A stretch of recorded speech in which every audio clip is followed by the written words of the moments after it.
جب انسان کسی رنج اور مصیبت میں اللہ سے شکوہ کرتا ہے تو اللہ فرماتا ہے کہ اس مصیبت کا شکوہ بے جا ہے، یہ مصیبت تو تجھے میری طرف متوجہ کر رہی ہے، تجھے شکوہ تو میری اس نعمت سے ہونا چاہیے جو تجھے مجھ سے بے نیاز بناتی ہے۔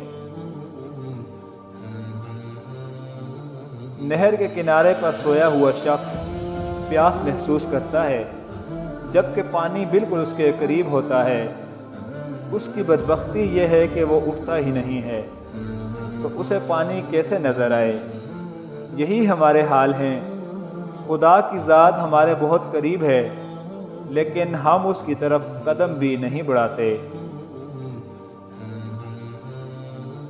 پچھلی رات میں نے سیکھا کہ اللہ کا عاشق کیسے بنا جائے۔ اس دنیا میں رہنا اور کہنا کچھ بھی میرا نہیں۔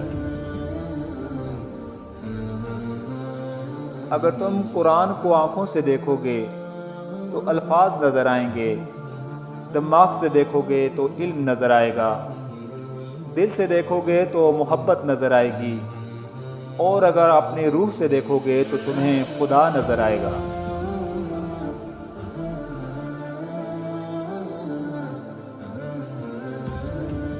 میں نے شمس سے پوچھا کہ تصوف کیا ہے؟ اس نے کہا دل میں خوشی محسوس کرنا جب دکھ ظاہر ہو۔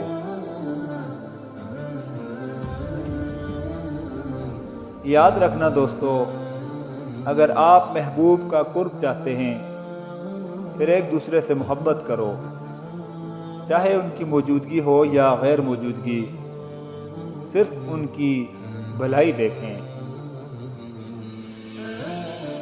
اگر تم خدا کو دیکھنا چاہتے ہو تو اس کا ایک طریقہ ہے کہ تم اپنے دل میں جھانک کے دیکھو، کیونکہ تمہارا دل ایک آئینہ ہے۔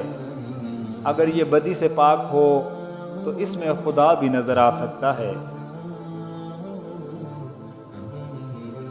انسان کا دل توڑنے والا شخص اللہ کی تلاش نہیں کر سکتا۔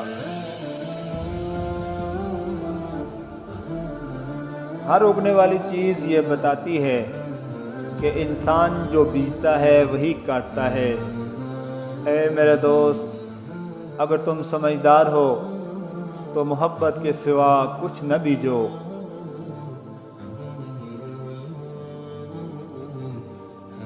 روح اور جسم کی خواہش جدا ہے، دونوں کا ساتھ نبھایا نہیں جا سکتا۔ روح کی پرواز عالم بالا کی طرف ہے، جسم کی خواہش زمین پر رہنے کی ہے۔ جب تک انسان کا روح جسم کے ساتھ رہے گا مقصد حاصل نہیں ہوگا۔